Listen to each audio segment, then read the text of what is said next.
The Wall Street Journal says that the Pentagon may be using UFOs as a cover, not to reveal the truth, but to hide top secret military tech.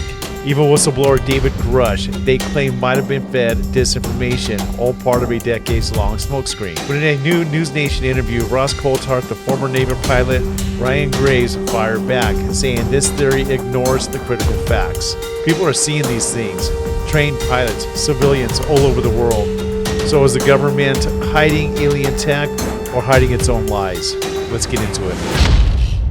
The first active duty pilot to come forward publicly about UFO sightings. He's also the founder of Americans for Safe Space. He's also joining me as NewsNation's special correspondent, Ross Coulthart, who has done a lot of reporting on this subject. Ryan, I'll start with you. You said on X this is a really one-sided piece in the Wall Street Journal. You said it does nothing to account for the near-daily reality of sightings that pilots, service members, and regular folks witness. But couldn't both be true? Couldn't you really be seeing something, and couldn't there also be this incredible, long-standing Pentagon disinformation campaign? Well, I think that's exactly right, and that's the other side of the story. But you know, the base core presumption that this whole issue is caused from some in-briefings that were done in a hazing fashion in order to, well, I'm not really sure why, other than to potentially confuse secret technology. But that's not where this originates from. This originates from eyewitnesses that are spotting things, sometimes on the ground, often in the sky, that is very hard to explain. And whether that leads to, you know, an alien origin or something else, I don't frankly know. But the origin of this isn't a mythology that was spread across military individuals.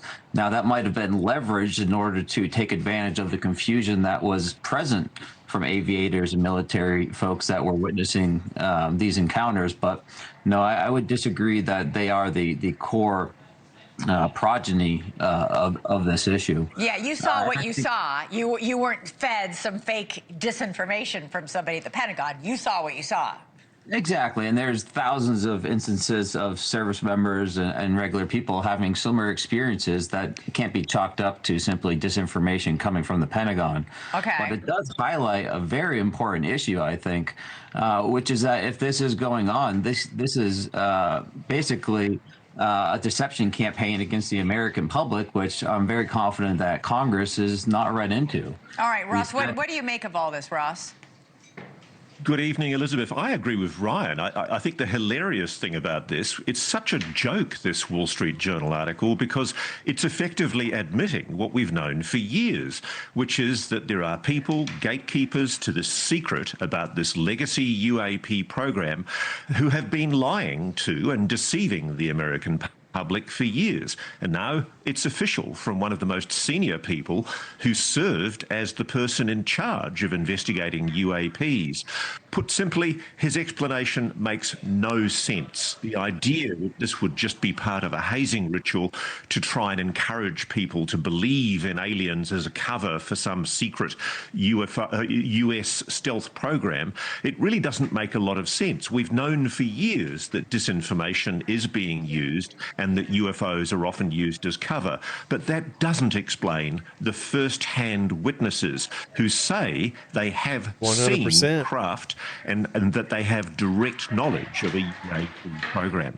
Yeah, I guess Ryan, what I don't get is, I get that they want to keep their stealth fighter jet at Area 51 a secret. I'm not sure how spreading disinformation about UFOs accomplishes that by going to the local bars and spreading these pictures and rumors. How does that accomplish that? I mean, perhaps that had some effect in the 50s or 60s, but I think in the modern era, they're just going to be drumming up more interest than fear. So no, I don't think it's a very effective tactic. And I frankly can't really accept that that would be a widespread implementation technique that would be used. When a secret program such as a SAT program or a top secret program is exposed, there's very clear procedures of what's done as far as reading potential people in and providing them a debrief of what they experienced so they know the procedures moving forward. Yeah. There's not an official policy to read people into a fake UAP program to confuse them. Ross, the Wall Street Journal article alleges that some of the officers who fell victim to this hazing ritual, who were being fed fake information, were told that the program they were joining was called Yankee Blue, and that it was part of an effort to reverse engineer technology on the craft. I gotta be honest, this sounds a lot like what David Grusch told you and me in his interviews after he blew the whistle.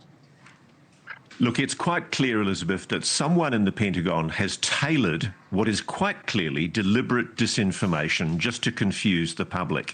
One of the other things they've done in this story that the Wall Street Journal aired without any kind of sensible investigation was claims that an electromagnetic pulse test weapon was used against an active thermonuclear missile site in 1967. And they do this to try and explain away what Bob Salas, a captain in the Air Force at the time, describes he saw, which was a missile being shut down by a UAP. And the idea that the US Air Force would sanction the use of an electromagnetic pulse to essentially test a weapon against an active thermonuclear missile, it's beyond belief. It's so ridiculous, it's absurd. Yeah, Ryan, you think we're obviously Congress, there's a whole committee on UFOs that's been established because they're trying to investigate what the secrets are. Apparently, there will be another report coming from the Pentagon out about this disinformation campaign. This is really going to sound the alarm on that committee, what I would bet. You testified before it. Well, I did not testify before the new task force that has been stood up, but I believe that this is going to provide them a lot of ammunition to look into some of these claims, which ideally will give them more opportunities to find people that they can speak to determine if this is true or not, and whether the American people have been deceived, even in a small part. I don't know how you cure suspicions of deception with the revelation that there was a lot of deception. So we shall see, gentlemen. Thank you both so much, Ryan Graves, Ross Coulthart. Appreciate it. All right, so let me know what you guys think. That Wall Street Journal article was a bunch of BS, straight up BS. It does nothing to explain what our pilots are seeing and what our civilians are seeing from the ground. It does nothing. So I would just scratch that off as just a deception campaign. It's a bunch of bullshit.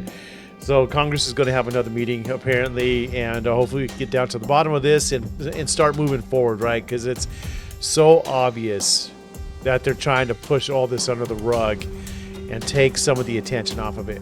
Because I feel like at this point, we are at an all-time high when it comes to the attention that is currently on this particular topic. Chris Bledsoe just had, I forget where it was at, but he just had this thing where everybody could go and watch him call a UFO and stuff like that. I didn't go to it, but that's just to my point that there's just so much attention on this UFO topic that I think they're trying to kind of cool it down. You know what I mean? Anyways, you guys, like and subscribe to the channel. I would appreciate that. And I hope you guys enjoyed the video. You guys, let me know what you guys think down below. I want to hear from you guys. Give me your comments, your statements, everything. What do you believe? What do you think about this, all this Wall Street Journal stuff? You guys, like and subscribe. We'll catch you in the next one. Peace out.